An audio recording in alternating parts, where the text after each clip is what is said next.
who is this Maasai cricket warrior? Hey guys, so I'm not laughing.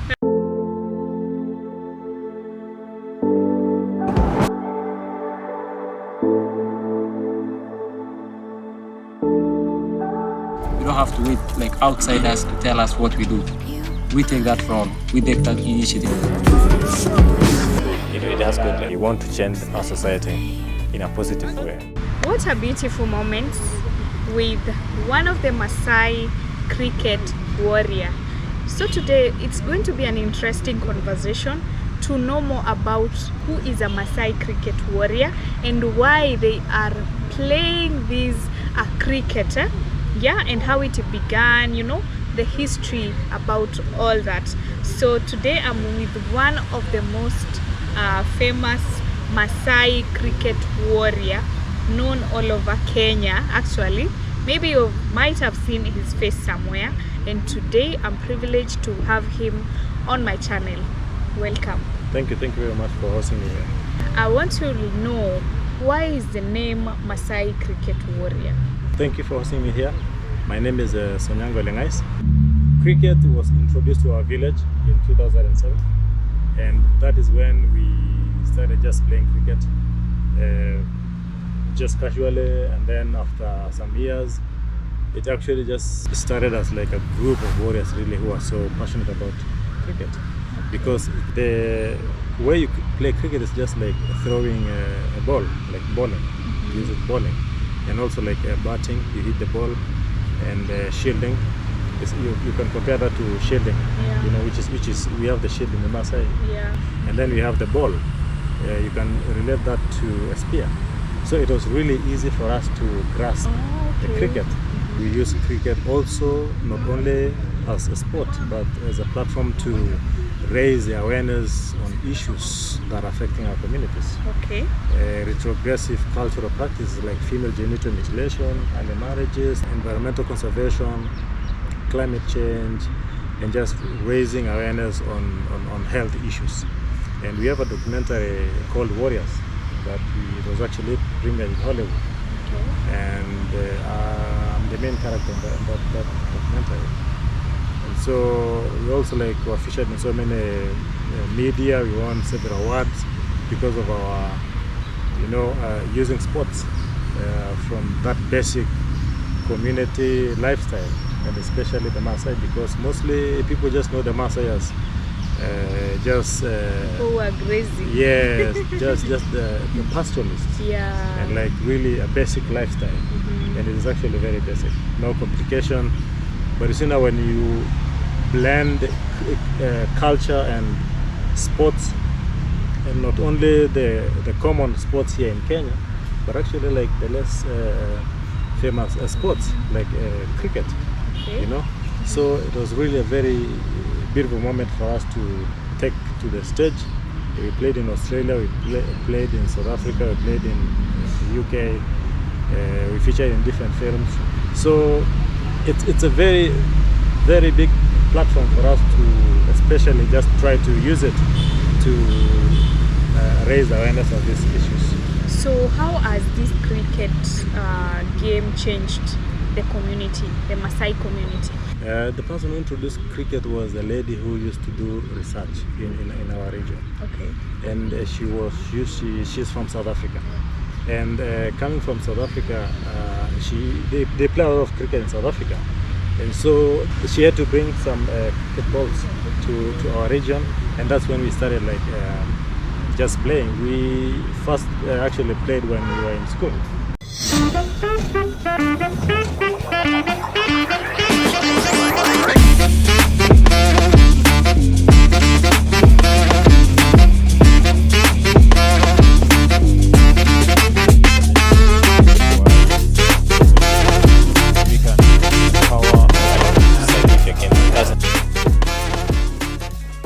We liked the game, it was a new thing for us, so we took it very seriously, and that is how now the Warriors naturally found themselves playing the game.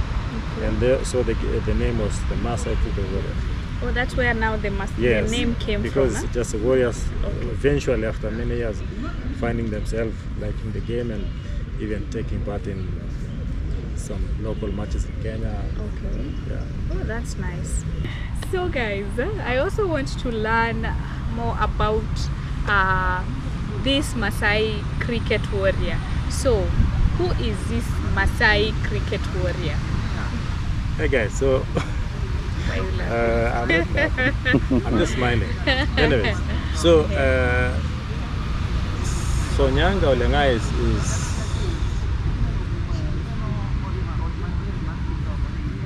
I've forgotten your name. is someone from northern Kenya, Okay. and my philosophy is leave the road, take the trains.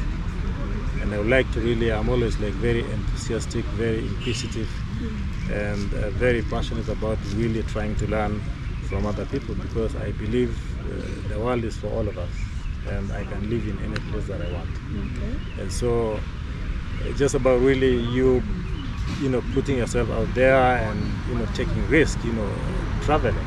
I like to get involved in like new ideas, and I think even that's why I was also involved in the cricket, and I was a captain. Then growing up in the Maasai region, that actually affected like how we were trying to use the sport, because we were trying to use the sports as a platform to address the issues that are affecting our area. And we have FGM in Maasai land. We have child marriages, because what follows hand in hand with the FGM is child marriage, because you'll be given out when you're young. And I saw my elder sisters being given out when they are still not at their prime, you know. While the boys, they were just staying at home and they are proceeding to school. But while the sisters, they were given out. That's just like an example of so many other families. And this is part of the culture. And, you know, growing up in the current time as a young person, you know, going to school, I learned a lot. And that's why me, my brothers, and other people in the community, we kind of came together to try to advocate against these issues. And so as a person, I'm always like an activist, and I'm always a person who believes in, you know, the society changing. With the Maasai Cricket Warriors, we play dressed in our Maasai attire. Yeah, I saw a certain video. Yes, Yeah. we play dressed in our Maasai attire. We traditionally like that, and so that shows that we are not just really advocating against the culture. We are advocating against, you know, shunning the retrogressive cultural practices and leaving the beautiful part of the culture. And our dressing as the Maasai is a beautiful culture, and we have to embrace it. And that is how we are, you know, branding ourselves, you know, and that is how we are spreading the message. You know, not like there's a time I said, you know, cricket has got its own cultures and rules. Why should we put on the white clothes, which is the cricket rules and culture? We have our cultures there. So even on documentary, you see like a juxtaposition between like you are not allowed to play here without the cricket whites. Mm-hmm. Then that phrase, and then a Maasai warrior training in the nets with the Maasai attire. So it's just about really embracing, you know, our African ways of life, while at the same time, you know, being careful on, you know, our traditions, because there are some really bad traditions that we have to get rid of. And how was it fighting this FGM? Did it come to end, or is it still there? You see, when you want to change our society, the change never really comes instant. It's a process, and they say the African tradition in anthropology is like an onion. And remember, you know, assume you're peeling an onion. When you're peeling an onion, it's a tearful process. You'll have to shed the tears, and as you go deeper into the core of the onion. So that is how the culture is. It is. You have the outer layer, you know, the sub layer, until you go to the core. So for you to reach to the core of that culture, to change it, it is a very tough process. They say raven and pleasant. It's a tearful process. So for me, we faced a lot of threats. And for those who watch our documentary, Warriors, you will find a scenario where we are trying to save one girl, and we were kind of confronted with some elders. Those who are like the council of elders and from that specific region. And they were really threatening us. And for us, we didn't want to go back because we choose this. It's about change. And change had to come from us as the young people. And right now, when you see the revolution that are coming in, it's synonymous to what we're actually doing, by going against the culture, especially as young men, because we're supposed to be the one to inherit the culture and pass it forward to a younger generation. And so it's not easy, but we have seen a lot of changes right now. We have seen a lot of changes because most of the girls have gone to school and they have not undergone FGM. They have graduated, some are even working now. So for us, that is like success, But still, like there's like in most of the remote places that are inaccessible, the practices are still there. Yeah. Oh, so it's something that is still there? It's still there. Okay. But it has actually changed because now we had also the government introducing the Anti-FGM Act 2011, prohibition of female genital mutilation. Also now the interministerial and intergovernmental approach to bring in all the stakeholders to fight against FGM. What really inspired you or motivated you? What motivated me is actually what I saw within our family. I grew up with my sisters, and no sooner had I realized or maybe spent time with them than there was an initiation ceremony, FGM. But by that time, it was just like a cultural practice, the rite of passage, so it's not like a crime. And by then there was no any law that says there's no FGM. And how was it when you started fighting? You started this journey. Yeah. How were your parents? Did they really scold you or tell you, no, you need to stop this? How was it? How did they take it? They were actually very rigid, especially my father, because you see now the father is always the head of the family. But he was not like really that brutal or whatever, but just like really, you could see. Yeah. But the thing is like all of us, we were involved in the process, because I also have like my younger brother, we play in Maasai Warriors as well. Okay. So for us, we are actually the ambassadors and advocates against this retrogressive cultural practices. So they had no otherwise, for sure. So I really I'm curious to know, how was it growing up in a Maasai land?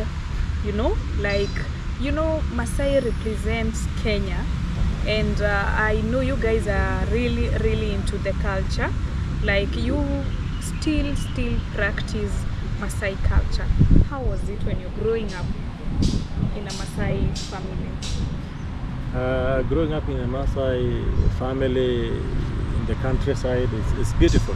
It's something that is very hard to explain, because like just that freedom that you have, the connection that you have to the natural environment, to the wild animals, and the beauty that is there, and even the spirit of you wanting to protect the natural environment and what lives there, and the coexistence between the human beings and the animals.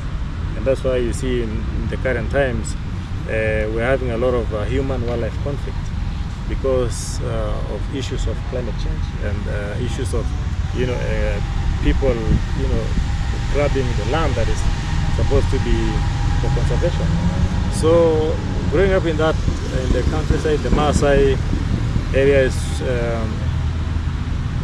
I'm happy that I grew up in such a place, because I could see the culture. Mm-hmm. And now at the same time in a modern time.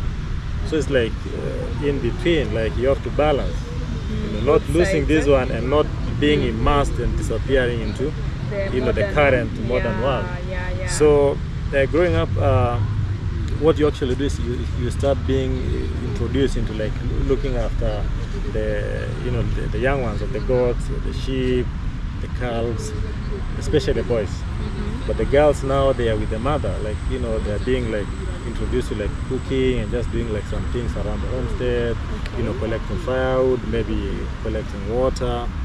But the boys now, they have to go out there to look after,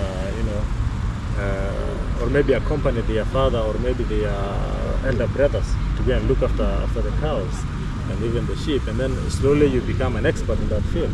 And also you are also introducing to the wild.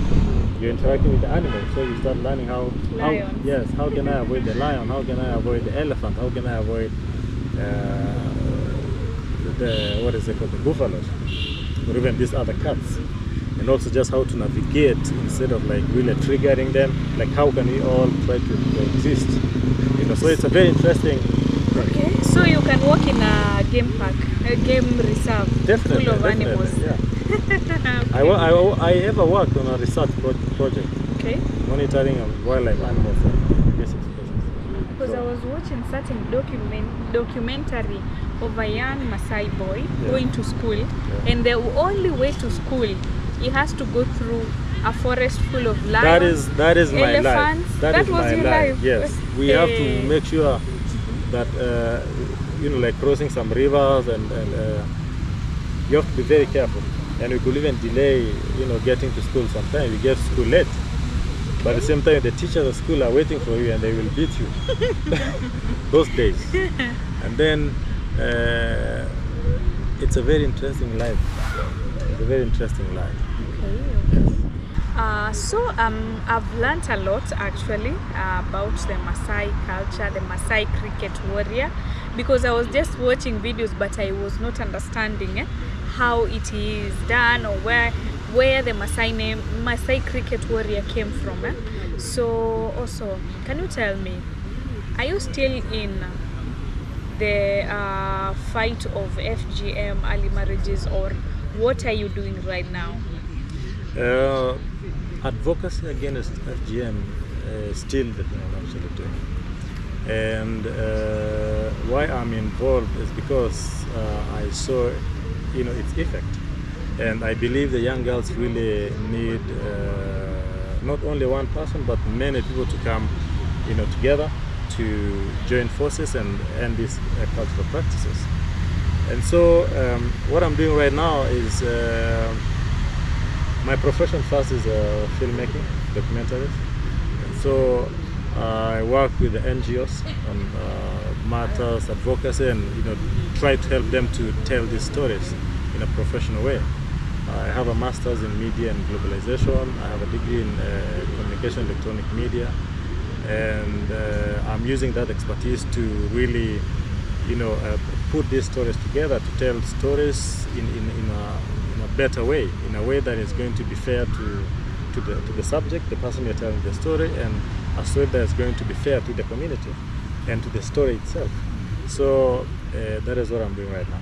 And also at the moment, I'm also like really delving into vlogging, storytelling, and yes. Okay, that's great.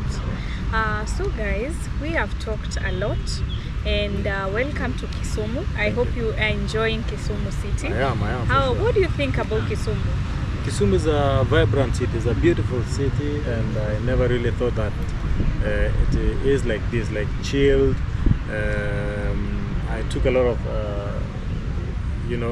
trips around here, and I can actually say it deserved that title of city. So yes.